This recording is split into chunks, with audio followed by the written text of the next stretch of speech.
ಏನು SLP ಹಾಕಿದ್ರು SLU petition ಹಾಕಿದ್ರು ಅದು ಸುಪ್ರೀಂ ಕೋರ್ಟ್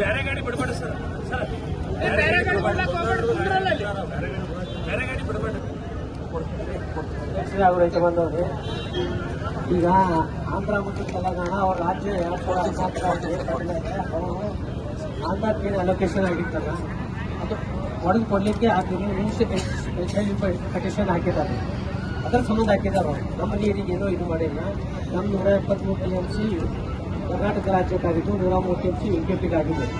ಅವಾಗ ಅವ್ರು ಎರಡೂ ರಾಜ್ಯಗಳು ಸುಪ್ರೀಂ ಕೋರ್ಟ್ ಮೇಲೆ ದಾವೆ ಹಾಕಿದ್ರಿಂದ ಅವ್ರು ಸುಪ್ರೀಂ ಕೋರ್ಟ್ ಆದೇಶ ಮಾಡಿದ್ರು. ಅದು ಪ್ರತಿ ಇದೆ 2011 ಆ ಪ್ರತಿಯಲ್ಲಿ ಸುಪ್ರೀಂ ಕೋರ್ಟ್ ಏನು ಹೇಳಿದೆ ಅಂದರೆ, ಈಗ ನೀವು ಕಲಾಪ ನಡೆಸೋದು ಟ್ರಿಬ್ಯುನಲ್ ಕಲಾಪ ನಡೆಸಿ ಅದ್ರ ಸಂಬಂಧ ಇಲ್ಲ. ಆಗ ಅಂತಿಮ ಗೆಜೆಟ್ ನೋಟಿಫಿಕೇಶನ್ ಅಲ್ಲಿವರೆಗೆ SLP ಕ್ಲಿಯರ್ ಆಗುವವರೆಗೆ ಮಾಡಬೇಕಂತ ಅದು